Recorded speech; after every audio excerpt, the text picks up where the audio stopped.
Hey everybody, and welcome to episode 22 of Death Space Filling the Void. My name is Patrick Jones. What a weekend we had here in Charleston, South Carolina. Still working on that southern accent. We went to see a live show. Jamie and I went to see the last podcast on the left at the, I think you say Gaylord Center? Beautiful theater. A lot of fun to see a live show. I'm a big fan of Last Podcast on the Left. If you're unfamiliar, they do true crime, cryptids, alien encounters. It's very funny, and they do a good job telling the stories. So I definitely recommend checking them out or going to see a live show or whatever. But yeah, it just felt good to be in a theater. I mean, it's still nerve-wracking to be around people. And so that took a little bit of time to settle in and be like, all right, there's gonna be people around me, and that's okay. Everyone had to be masked up. That certainly helped, and they were checking to make sure that everyone had a vaccine or if they're unvaccinated, taking a rapid test. So that always helps as well. And then on Saturday we did a bunch of stuff, and then went to a restaurant called Five Church down here in Charleston.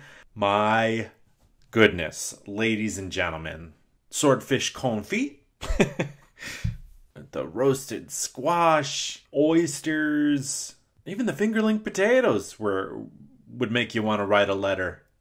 But yeah, enjoying fall here in Charleston. It's very different than living in the north where I've lived my whole life, because there's a progression, right? So you wake up, it's about 45 degrees. Mid-morning, 55 to 65. Midday, as high as 80, 85 sometimes. Mostly 75 midday, but it does get up to 80, 85. And then, of course, cycles back down. So if you're going somewhere for a while, you have to not only dress for the moment, but the fact that the weather's going to be drastically different in 30 minutes. I mean, throughout the sentence, the weather is different. But yeah, it's really nice and beautiful here. Charleston's the best. And really exciting that Jamie and I are heading to Minnesota for Thanksgiving. So won't have to worry about choosing outfits for now and later, because it's just going to be cold. The Twin Cities are fantastic. Really excited to get up there for Thanksgiving. And we'll be driving. So we're going to be checking out about 35 states, or however many are between South Carolina and Minnesota. Well, we've got a great interview today. I spoke with medical anthropologist Dr. Erica Borgstrom, and we talked about what medical anthropology is, how it's used, and how it can change things. So Dr. Borgstrom studies death and dying across cultures. So she's gone to Africa, she studies in England, and that information can be used in many ways, from developing different policies to hospitals helping people figure out their wishes, or how doctors communicate with patients. It's all very interesting stuff that I think you're really going to enjoy and really learn a lot from. So before we get to that interview, I just want to remind you that if you're liking the show, to please remember to rate and review it, and check the show out on Facebook, Instagram, Twitter, and YouTube. All right, let's make our way to Dr. Erica Borgstrom. As always, thank you so much for listening, and enjoy.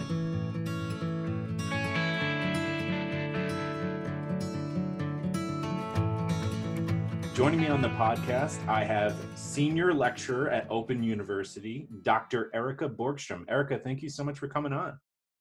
Thank you so much for having me today. I mean, I'm so excited because we're going to talk about your profession, which I knew nothing about before coming across your account on Twitter, and that is medical anthropology.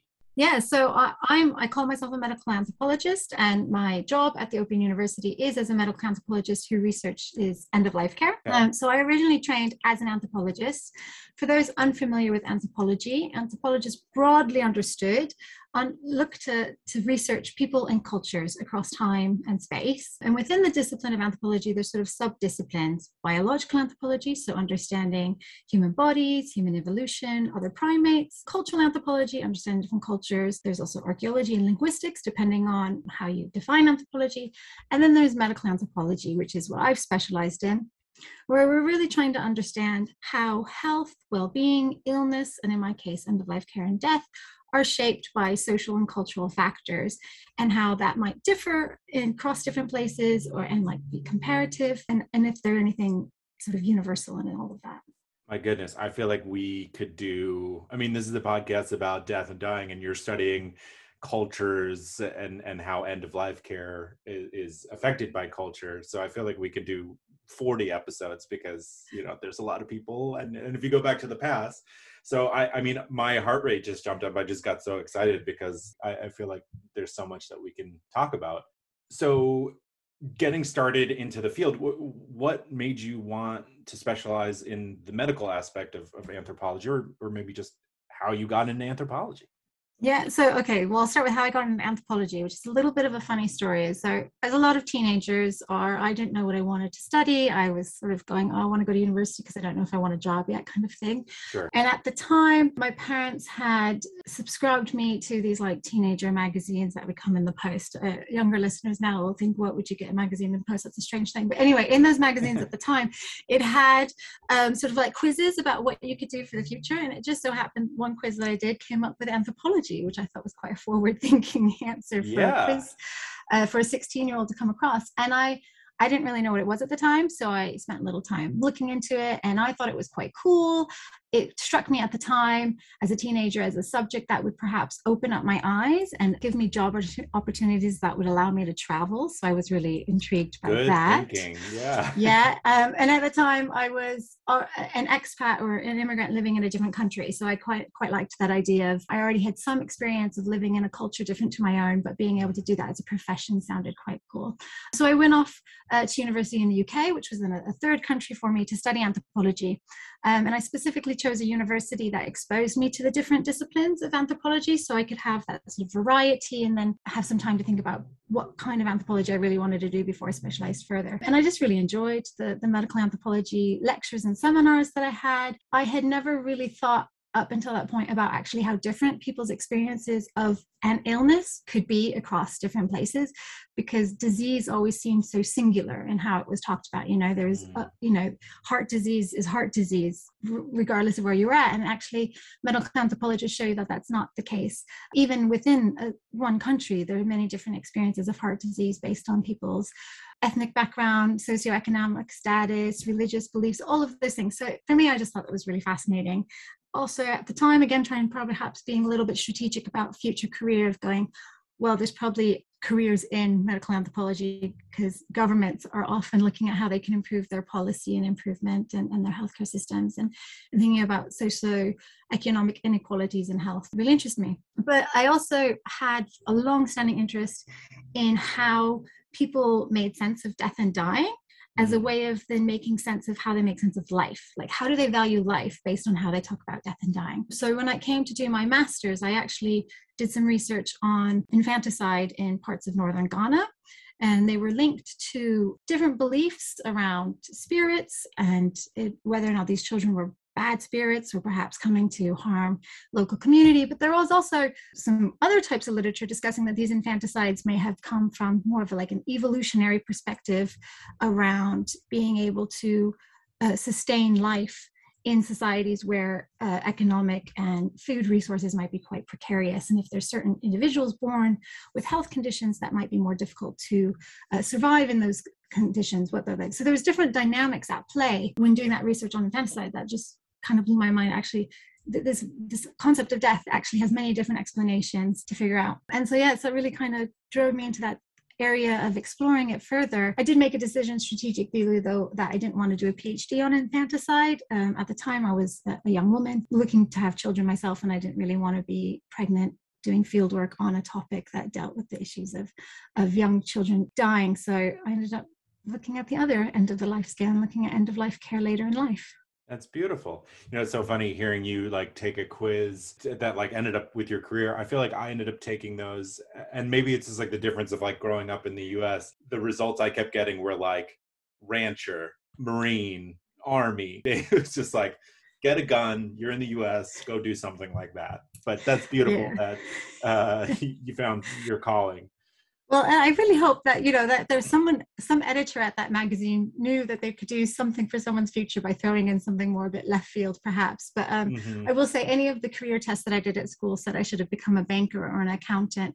The only thing travel related was flight attendant. I was quite good at mathematics at school. And so I think school was trying to drive me that way, much to a lot of people. A lot of my colleagues are shocked when they hear that, I was good at maths and I really enjoyed maths, because a lot of my research is qualitative based. So I deal a lot with text rather than numbers at the moment. Oh, okay. Um, But you could jump into but the I numbers. could, yeah.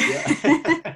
Potentially, yeah. But I really Right. like people's stories. And I really like, as an anthropologist, one of our key methods is called participant observation. And within that, we often do a much broader notion of ethnography. And for me, that as a method means I get to hang out with people and just kind of see how they live their lives. And I really enjoy that. That sounds amazing. I mean, I have a podcast because that's what I like doing, right? I like meeting people and talking to people. That sounds so wonderful. Before we get into that, I just had a question about medical anthropology. When I hear anthropology, I think a study going backwards in time. Do you study disease and end of life care for, let's say, the plague, or going back further, or are you more focused on today? So some people will do things that are a bit more historical, Hmm. and some people will do things that are a bit more cross-cultural. So they'll look at how death and dying or end-of-life care is done in different cultures. I've been quite interested in contemporary medical anthropology. So where anthropologists are trying to understand how things are happening now. Like, what is the logic behind how healthcare is set up, for example, and how does that work? And when I say logic, it doesn't necessarily mean the rational reasons that it happens, but sort of the patterning that happens to make sense of something. So to give you an example, there's an American medical anthropologist called Sharon Kaufman, and she's Hmm. based in the US, and she's done a lot of research in the US around end of life care and around hospital usage. And she's written several books that outline how, for example, treatments in the US have evolved over time, and that what in the US has become a standard of treatment has escalated over time. So, for example, being able to implant a defibrillator near someone's heart to keep their heart beating. At one point, that would have been quite a new and novel technique and would have been reserved for very few people, if at all. And over time, because of things like insurance policies, the way things get billed, the way technology advances, what would have been a very novel treatment has now become actually a very standard treatment. Hmm. And she poses the question, at what point, when we have these things that it increase the standards and it kind of escalates technologically what's available, is how do we know when to draw that line? And how do we know that individually? How do we know that as a society, when there's these different factors at play that determine what becomes a standard treatment? And she shows that actually there can be tension in knowing when to draw that line. So then she uses that sort of ethnographic research, where she spends a lot of time in hospitals, a lot of time speaking to patients and their families, where there's those tensions between wanting to live, wanting to pursue more treatment, but not wanting to suffer, or not necessarily wanting to prolong life because they've lived the life they wanted to have, but then the technology enables their body to keep on going. And with the defibrillators, there's quite an important question to ask that, because to enable someone to have a quote unquote natural death, you actually need to deactivate the defibrillator, because otherwise it will just keep Oh my shocking the heart. gosh, that sounds Um, awful, well, right? it could be, right? For some Yeah. people that would be, and for others it wouldn't. But I would really recommend her book. So one is, I was going to say Beyond the Line, or so, I can't remember the names now, but she has two really good books that Hmm. really bring to life her research in that field, and actually, like I say, show the cultural logic that has allowed certain things to happen, because they don't have to have happened that way. They're not inevitable. There's just certain systems that have set them up to now be standard. Yeah. So it seems like one of the tools of your industry is getting into a culture and speaking to people. How does that then translate into research, right? I feel like human beings, you may have really connected with one family and really be thinking about them when you're trying to come up with like general trends. How do you translate communicating with people into broader suggestions? Yeah, and that's a really good question, particularly for anthropologists, because it can be hard to sometimes make it clear what that link is from sort of really in-depth research on one person to something that might be more transferable or generalizable. Hmm. So one of the ways we do that is talk to multiple people, so that we're not necessarily always just focusing on one case example, so that we test our ideas in multiple scenarios to make sure it still holds true in that sense. There's a lot of work that we also do around our theorizing. So is what we're saying and what we're doing making sense to the grander theories about how we understand how people experience health and illness or healthcare works. One of the ways I've done it in my own research when I've looked at end-of-life care in England is I've spent a lot of in-depth time with, say, a select number of people. I've spent time in their homes, followed them on the hospital visits if they happen to go to the hospital and they allow, give me consent to come with them and the doctor's consent that I can be there, speak to their family. And then I'll also spend time with healthcare professionals and try to see it from their point of view as well. So shadow them in the wards, shadow them on their home visits to people's homes, again, with people's consent to be present. And then I write up all these notes. So I make notes while I'm there, sort of shorthand notes, and then I go back home, type up long notes, and then I start to go through it and code it, going, what kind of patterns am I seeing? Also, where has something happened that's not happened elsewhere, and how can I make sense of that anomaly? And then I bring those different elements together to try to tell a broader story about what end-of-life care might look like, or where there are certain tensions in end-of-life care. So I've spent a lot of time looking at tensions around notions of choice and advanced care planning and sort of future planning here in England. You mentioned, and correct me if I'm wrong, you've done work outside of England. What is it like? People may be mistrusting of someone from another country coming, especially in cases where the culture is vastly different from a Western culture, right? How do you get people to feel comfortable and open up? I mean, because medical things can be so heavy, right? And they may not want to share.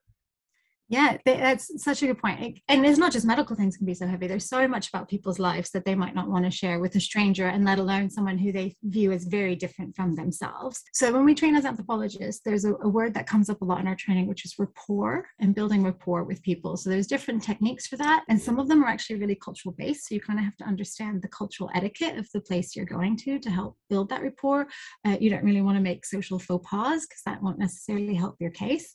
One thing I've done a lot is tell people a little bit about what being an anthropologist is, and part of that is that I'm trying to understand something from their point of view, and so I might ask questions that seem really stupid, but that's because I don't want to presume that I know something, and actually that can kind of lower people's guards a bit, and of that they don't necessarily see me so much as an expert because I'm not positioning myself as an expert in that scenario. They are the expert about their lives, and they can then tell me. And that's something I've done, when I've done research in Ghana as well as here in the UK, is sort of that repositioning of the power balance from there.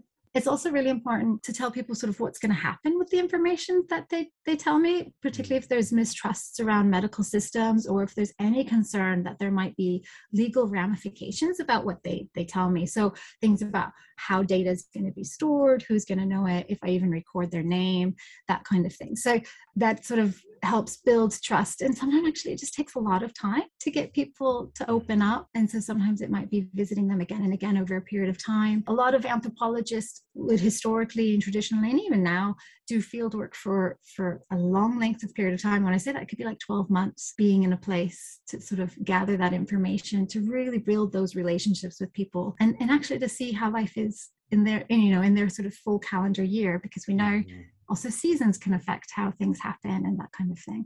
But it does take time. And it's also important to remember that not everyone's going to want to tell you stuff. So I think for me as an anthropologist, remembering actually I'm not always going to be able to get to the information, Dana. And I remember actually when I was in Ghana trying to ask some questions, there were definitely interviews that I've done where people won't tell me that something was happening, or they would tell me other people did it, but not they didn't do it.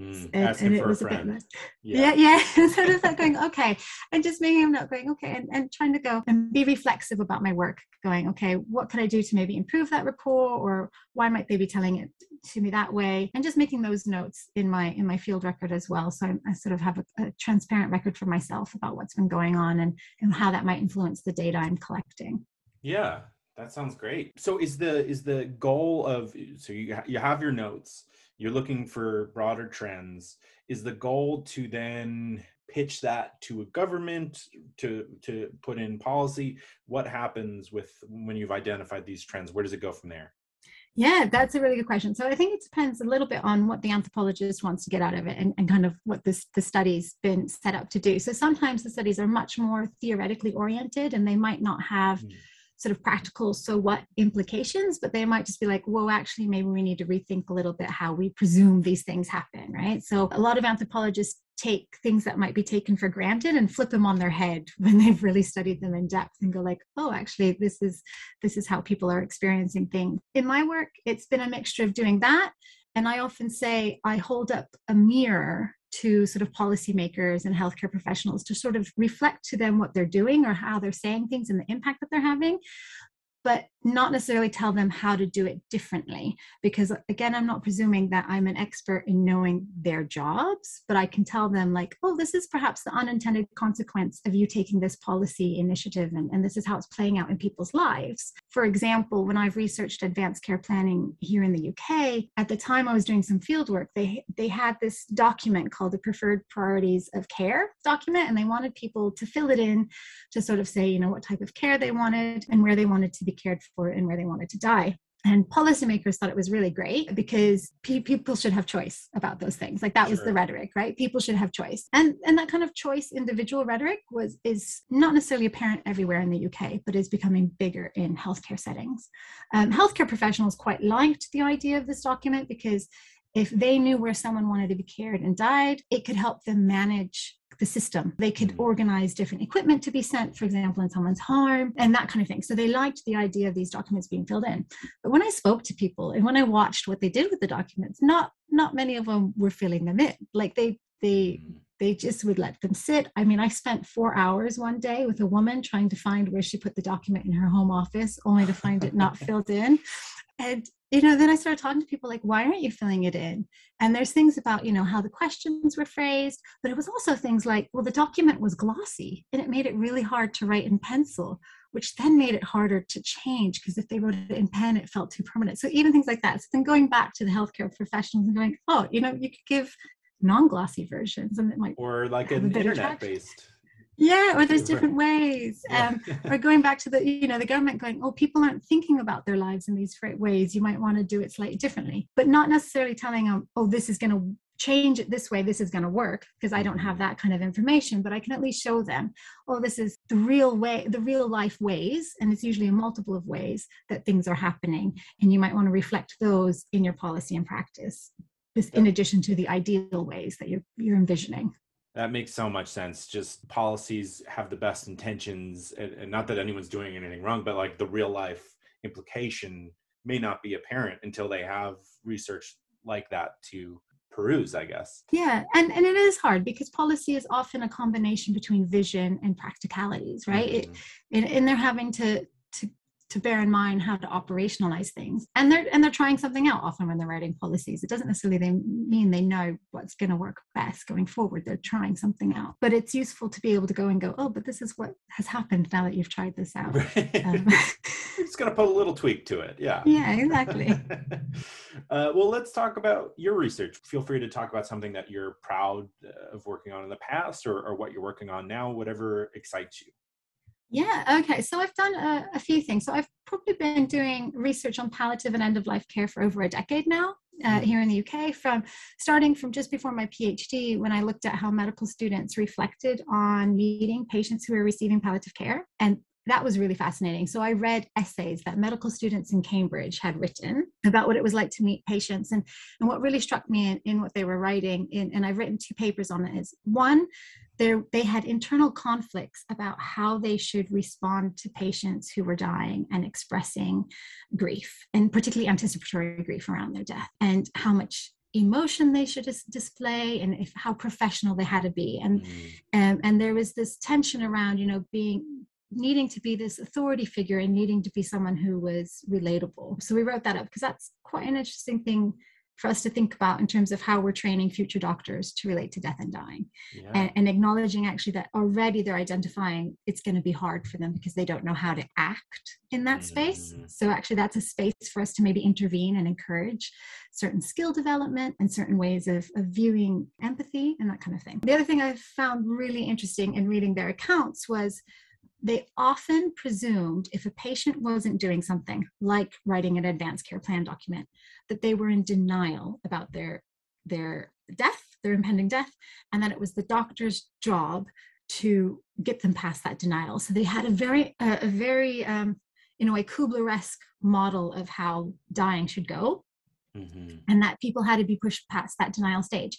Now, reading that as an anthropologist, I wasn't sure those patients were necessarily in denial, and I say that with air quotes as I speak, but it was interesting how the medics in training were already positioning patients not behaving according to what they were expecting as somehow them being in some sort of other psychological state, rather than seeing that there might be other reasons that they're not doing an advanced care plan. For example, they don't like to, they're depressed, or they don't like to fill it in, or actually they would rather someone else make those decisions. And those are all legitimate reasons for not doing an advanced care plan. It doesn't mean they're in denial about dying. So I thought that was just an interesting way of going, if this is how medics in training are thinking about palliative care, what can we do to perhaps change their training to sort of position it as a way of understanding a wider range of human responses to death and dying.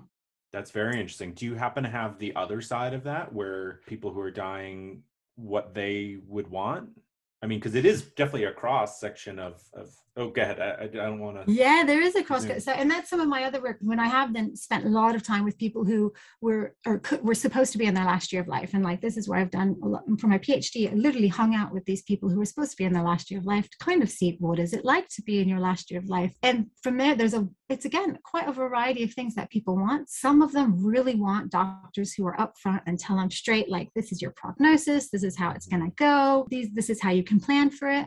Other of them are just kind of really sick of all the medical appointments by the time they get that far, and are waiting for someone to say, actually, we can let up on some of this. You don't necessarily need to go for these extra rounds of treatment.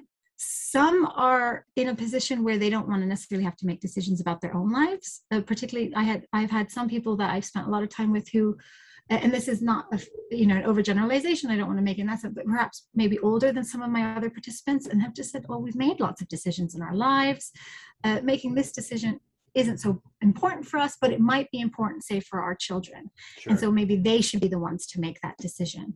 So that might have been around what level of care they had, or if, they were due to have some more intensive treatment. So it's interesting that there's a lot of variety. And I think what's hard sometimes when you're doing sort of medical education is to get across that variety, and to sort of give doctors, nurses, healthcare assistants, chaplains the skills to connect with that person, to understand what it is they want. And when I work with healthcare professionals who do palliative care, because they have a lot more experience in doing that, spending that time communicating with someone, trying to understand where they're at in their own life journey and their disease trajectory, they have some of those skills. But even then, they find it sometimes really hard to know what a patient wants and how to care for them best. And it can be tricky because sometimes people don't know themselves what's best for them and what they really want, right? And it's new and scary, and there's a lot of emotion behind. There's a lot of emotion, and there's a lot of unknowns for a lot of people, and that can be difficult to know how to respond to. So I wish, I've often asked, can you give us some 10 clear tips? I wish I could come up with those 10 clear tips. Maybe by the end of career, I might have those.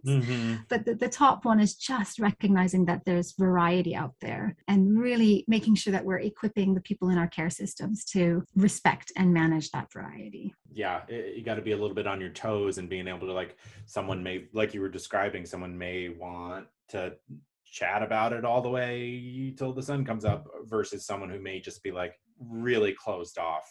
And so a rule of 10 tips might apply to one and not the other. Yeah. And that's one thing that I also really followed up in my further work on advanced care planning is seeing where some of those tensions come. So here in England, in 2008, there was a national end-of-life care strategy that sort of made end-of-life care national policy within our health and social care system. Since then, there have been sort of different iterations. But within that, the notion that individual choice around death and dying, not including assisted dying, though, should be around. So people should have choice about treatment and place of care and death. Those are the top type areas of choice. And it was a way of including more patient-centered or individualized type care. And that's quite an important move that was happening politically at the time within the UK, because our National Health Service is state funded, and there's always a tension around how much things are standardized in state funded care versus really personalized and individualized. So there's that move towards that. And a lot of the healthcare professionals, as they're saying, liked the idea of giving patients this choice around what kind of treatment do they want, what kind of care do they want, where do they want to be cared for. But when I followed them around, it was striking to notice how infrequent they had those conversations directly. Oh, or, wow. and then, I'd query with them, oh, well, it's really difficult to find the time. It's a very sensitive subject. Maybe it's not appropriate to do it in the hospital ward. I mean, our hospitals tend to be ward-based, so there's maybe 12 people in a room, so you can only pull a blue curtain. And they're very aware that, a curtain's not going to stop the other patients in the ward hearing the conversation. And so that would be even people who were really wedded to the idea that patients should be making these decisions and documenting their plans, found it difficult to give the space for those conversations. And then on the flip side, I had the people who weren't even willing to fill in the forms when they were sat in their home. It doesn't mean those conversations are important. It's just we might have to think about different ways of structuring them, doing them, and also maybe not always thinking of them as such big conversations that are inherently going to be sensitive and difficult. Because if we set them out as such, it might make it harder to have them. And what really brought that home to me was I was doing research with one man who was living in a care home. And he had given me permission to look at all his care home records. And in the care home records, it consistently said he didn't want to talk about death and dying, which I thought was ironic, because the whole purpose of having me come and visit was explicitly to talk about end of life and death and dying. And so according to the care home, he was not willing to talk about that. And yet I would spend hours each week talking to him about these issues. And so then it was like, well, he might not want to talk about it with you. It doesn't mean he doesn't want to talk about it.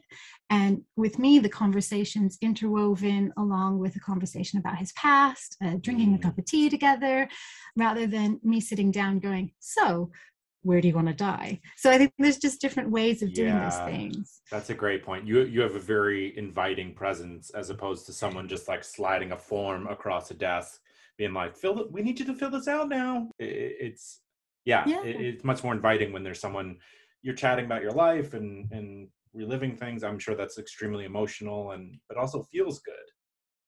And I think for me, it felt like it was probably more validating for him to think about that. Actually, it did matter what he thought, perhaps, because it was tied up with other ways of understanding who he was and who he is, rather than just being, oh, here's a decision for when you die. We need to know where you want to be. Right. It's quite a different way of framing it. But I understand care professionals are very time pressured. So it can be harder to allow themselves to have the time to have these conversations that are woven in amongst other things. Right. They can't just have like a 90-minute chat over some tea all the time when they got to care for X amount of patients, unfortunately. Yeah, it's a lot harder for them to do that. Yeah. Yes. If you're listening to this podcast, one of the reasons may be because you're interested in having your death or a loved one's death be celebrated in a different way, to think outside the box a little bit. I personally really like the idea of that. And that's why I'm partnering with a company called Spirit Vessel, who creates these guided, personalized ceremonies for yourself or a loved one. Well, just to give you a little bit of background, Spirit Vessel is a sister-owned company that is bringing sacred ceremonies around death back into the home in a beautiful and meaningful way. I love it. I love the idea of making it more personal. And I've experienced wakes and funerals that it felt so cold, and wish that I could inject a little bit more personality and more storytelling to help the grieving process. Spirit Vessel has these handcrafted ceramic urns and personalized celebration of life ceremony packages that can be done in the comfort of your home or through webcasting services. Whether you're grieving the loss of a loved one, preparing for an imminent death, or taking steps to plan for your own death, Spirit Vessel provides resources to help you respond from your heart with creativity and courage. So basically, you can design your own creative and personalized intimate ceremony that represents the person who you're celebrating. And there's also tips to help people who are grieving going forward. So whether you're interested in the celebration of life ceremony packages, or you'd like to check out or order one of their handcrafted ceramic urns, which are so cool, by the way, check out Spirit Vessel. And if you do order anything, feel free to use the promo code DEATHSPACE for free shipping. If you're like me, it can be really hard to come up with the words to say in a card. I know, I always laugh too, because talk about 10 years of improv training down the drain. Not being able to come up with anything. But that's especially so. I don't know why I can say especially. There you go. Perfect. I can say it. During times of grief, or when someone loses someone. But thankfully, there's the Cardist Studio. There are no words to comfort in a time of deep loss, but you send a card because you care. Yeah, because as we've learned through this podcast, sending something, saying anything, is better than saying nothing. The Cardist Studio creates your message, writes it in your card, and mails it for you. See? They'll help you out. You have the intention, the Cardist has the words, bing, bang, boom. All you do is pick the card and tell why you're sending it. No anxiety, all care. For a message from your heart, but not your hands. Just sit back and enjoy your relationships. You know, you don't want to have that awkward feeling like, was that too much? Did I say too much? Am I talking too much? As I'm literally talking too much? As opposed to figuratively talking too much, Pat. All right. My inner voice is kind of mean to me. TheCardistStudio.com, thoughtful, just got easy. And better yet, you can use the promo code DEATHPOD, one word, for 10% off all orders. You ever lie in your resume? Huh? Look at me. Look at me when you're lying. No, you should never do that. That's a terrible idea. But it can be daunting to look at a job listing, see everything that you have and things that you probably don't have. But we can fix that with My Software Tutor. My Software Tutor offers 3 levels of real-time Zoom-based courses with a live instructor. So I'm going to keep you on task. They've seen it. They've heard it. They've seen the resumes. They know the holes. But they're here to help. They'll deliver practical, functional business skills in a friendly and supportive environment. It'd be funny if it really wasn't a supportive environment. Like, when are you going to understand this? Of course, that's not the case. That's just the anxiety or reliving fear dreams we had as children. These courses will increase your marketability. The job market couldn't be better right now. So it's a perfect time to invest in yourself and improve that resume. Whether you're an employee, job seeker, consultant, or contractor. You can sign up for these classes at mysoftwaretutor.com and use the promo code POD20 to save 20% off all registrations. Would you look at that? All right. Enjoy that new job. So you also have this publication, Mortality? Yeah. So, I'd love to hear about that. Yeah. Yeah, I can tell you that. So I'm one of 2 editors of the academic journal Mortality. It's officially published by Taylor and Francis here in the UK. Interestingly enough, both myself and the other editor, Arna Arneson, are both anthropologists, but that's a fluke. It's not always edited by anthropologists. The journal's been around for just over 25 years now, and it was originally founded as a way of giving space for the interdisciplinary field of death studies. So recognizing that actually there were scholars in anthropology, sociology, humanities, history, ethics, palliative care, all writing about death, but actually that if you brought them together, they might learn something really interesting from each other. And that giving them that sort of academic space to share their things can allow really useful cross-fertilizations. And so it's been going really strong. And I say that academic journals sometimes shut after, not going so well. And actually Mortality has increased the amount of publications it can release each year recently. So we have a lot more people submitting to us. So clearly it's a booming field, or death studies is an area of interest for researchers. What we seek to do is give space for those interdisciplinary discussions. So sometimes articles that we publish will come from one, say, academic discipline, but have findings that might resonate for others. And sometimes it's really like a group of authors who work across different disciplines who have done some research together that are then trying to share that. As editors, Arna and I are very conscious of supporting people new to their career as well as those really well established. So we have well established professors that publish in our journal, but also we actively support new authors. So whether they're new to academia or say just finishing their PhD, or they're new to publishing in English about death studies. So we spend a lot of time sort of helping them refine their argument and shaping their papers for that. That's incredible. That's such a good way of collecting all the stories, right? Because if we're just looking at the top universities and their findings, you'll always get the same thinking. Yeah, you will. And I think for us, it's really important too, is that there is something in that interdisciplinary space of learning from each other. It's not all psychology versions of how to do things. But it is interesting also to see, like our journal metrics. I'm not necessarily a huge fan of them because they can be quite biased in terms of how we measure things, but the journal metrics rate very highly for things like theology and religion. So people in those disciplines come to mortality and read and cite the papers in there because they find it really useful, even though they might not be citing just the theology ones. They might be citing an anthropologist who's done a study in a different culture, but it's useful for them to reflect in their studies. So that for us is quite interesting to enable that space, because that doesn't always happen in academia. Sometimes, just like in other parts of life, we kind of have our silos. And so it's used to kind of break that down. And I'm very aware that mortality isn't an open access journal, and that's partly due to sort of how the publishers have set it up. We do have some papers that are open access and freely accessible to everyone all the time. But we also have a feature where we have interviews with death study scholars that are open access, and those are open access on a rotating basis. So for every month or 2 months, there's a particular interview that's free to access. And those interviews are really great for people who are perhaps less interested in reading academic papers and all of the jargon that comes with reading an academic paper, because it's an interview and it's much more discursive and sometimes a little bit more insightful in terms of people's careers and trajectories and why they've done things.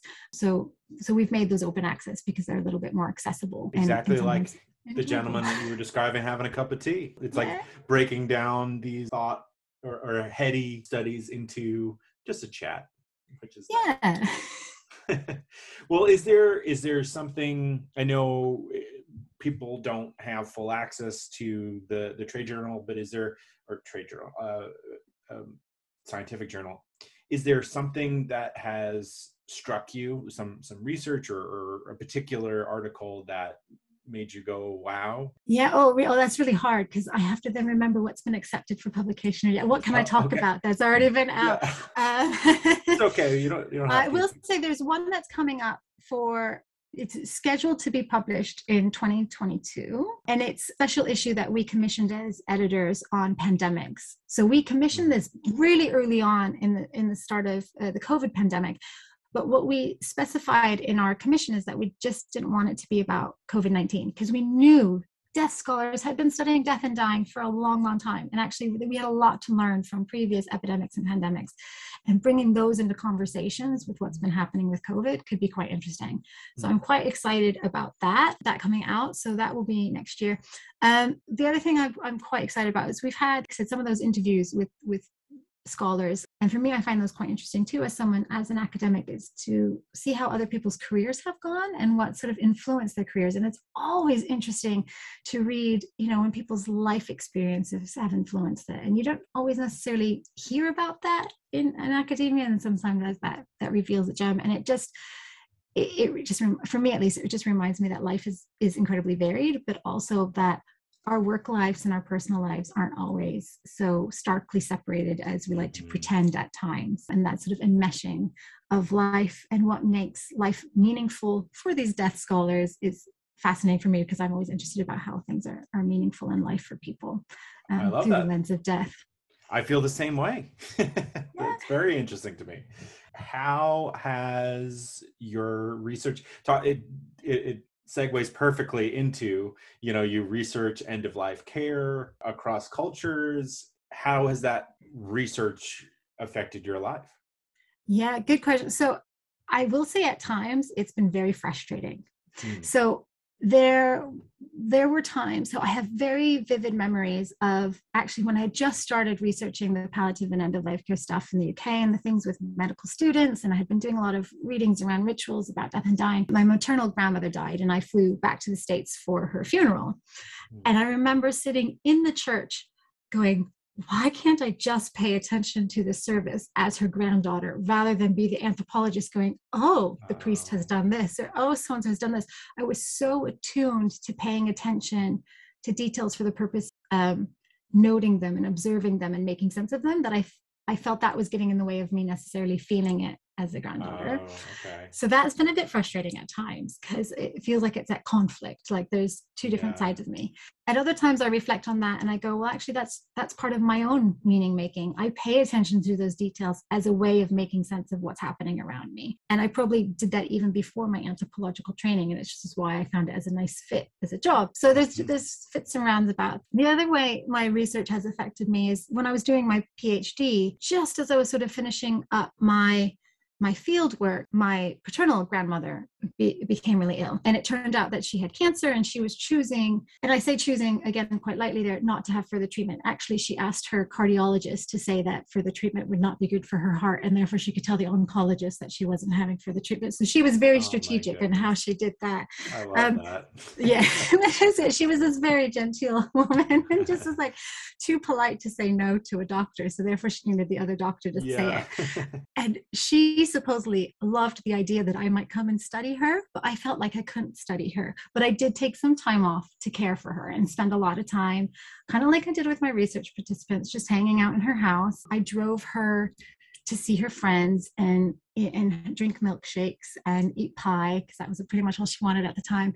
And it felt at times really difficult to take that time off of my research, my study, my career to spend that time with her, particularly because it was an unknown time. But also my research has showed me that it was really important to do that for me, and that she would value it as well, hopefully. And so my research at times has helped me reevaluate certain life decisions where I think for me personally, I often would push for the next career move or be quite ambitious and want to, commit a lot to my work. Whereas actually it's been like, no, it's worthwhile to take some time off and not necessarily work and not overwork.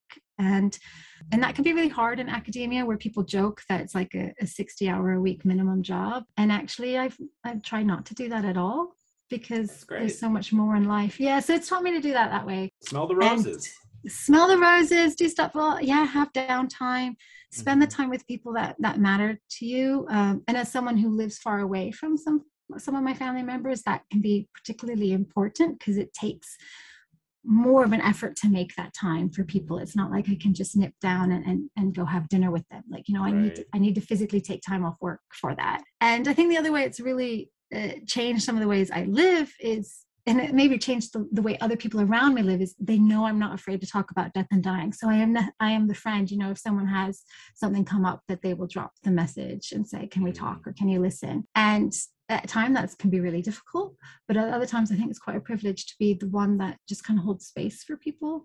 And again, for me, willing to make that space for friends because of the things I've seen through my research. Well, that's incredible. I mean, I think you're right. That is an absolute privilege. But as long as you're taking care of yourself, and because at times if you don't have gas in the tank, that could be really painful. Yeah, but I think that's the other thing, I guess, the research helps me know is when I don't have those times, right? So, I have to, as part of an anthropology research, we have to be quite reflexive in our work, and we write diaries a lot of times, so I can have a sense of, oh, maybe that's too close to home. And I do pay attention to like what kind of research topics I study to make sure I'm not overlapping with things that might be really upsetting for me in that sense. And then again, if friends come with things that I go, oh, maybe actually that's not great for me to talk about, or I don't have any resources mentally, emotionally, time to deal with it, to be able to point them to the directions where they might need to get that, but also to let them know it might be not now, but not never. Yeah. So it might be a conversation I can't have right now, but it doesn't mean I won't ever have that conversation with you. That's great. That's incredible level communication skills. That's very impressive. Well, I've thoroughly enjoyed this conversation. Is there anything, I was going to ask if there's anything I'm missing.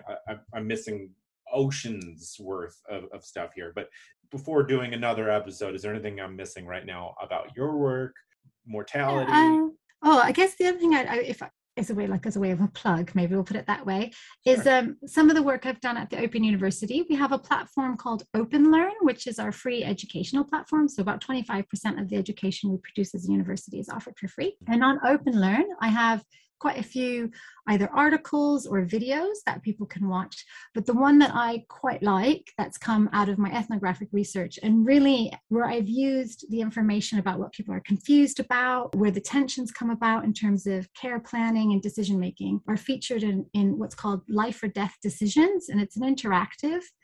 And what we've done is we used research and created a film, a dramatized film, where someone is found on the floor unwell and the ambulance is called. And we use that film, and what we do is we take you through part of the story, then we pause it, and then we ask the viewer what you would do in that situation, and then we give you a bit of information about what might happen, and then you keep going. And I'd really recommend that people do it. And at the end, there's an optional survey for people to fill in additional information about advanced care planning, and if they've thought about it themselves, or if the film has prompted them to think about their own future. But really, I'm quite proud of that film. It's won a few awards, and it's quite a nice way as an academic to see my work come to life in something other than an academic article or book. Yeah, that's incredible. And just being like a foot in the doorway for people to have conversations that may be very important for them or to them. Yeah, or also to realize if they're not that important to them, to then know that, right? So that if Yeah. those conversations do come up, they can say, oh, I have thought about it, and not for me, thanks. That's a great point. Yeah, right. The opposite side of the coin is absolutely true. Yeah. They're all valid responses. I think that's the important thing, is humans are incredibly varied, and in their varied form, they are all valid, and that not thinking that people should do a particular thing. I love that. That's a great message. Well, Dr. Borgstrom, thank you so much for your time. I really enjoyed this. Do you want to mention your social media handles? Sure. People can follow me on Twitter at Erica Borgstrom. So that's ERICA BORGSTROM. Great. Thanks again for your time. Thank you. Studying across different cultures has got to be so difficult because people just are very hesitant to talk to outsiders, especially when it comes to death or dying. I mean, we don't want to talk to our friends and family about that stuff. And of course it is hard, but hopefully trying to make it a little easier. Well, thank you so much to Dr. Erica Borgstrom for an insightful, thought-provoking interview. And I just want to give the heads up, with next week being Thanksgiving, I'm going to take the week off. So there won't be a new episode of Death Space Filling the Void next week. You know, between this podcast, my other podcast, That Gives Me Anxiety, please check that out. That'd be great if you could check that one out as well. And having a full-time job, it's just a lot to juggle. So I want to just take a week and not worry and breathe and just enjoy the holiday. So the next episode will be December 2nd. Oh my gosh, I can't believe it's going to be December. I hope you're able to take some time off and breathe during the week of Thanksgiving. I mean, work usually slows down a bit, right? Like, for the most part, people slow down a little bit, and I hope you're able to take advantage of that. Take note of what you're thankful for, and just be with friends and family. And if you're outside of the US, you know, you could still do those things, but it'll just be Thursday. And not Thanksgiving, not a holiday. And once again, I'd like to mention and thank the sponsors. Spirit Vessel, use the promo code DEATHSPACE, one word, for free shipping on personalized urns and the Celebration of Life ceremony packages. The Carta Studio, you can use the promo code DEATHPOD, one word, for 10% off all orders. And My Software Tutor, you can use the promo code POD20 for 20% off all orders. Well, as always, thank you so much for listening. Have a great 2 weeks, have a great Thanksgiving, and I'll talk to you December 2nd.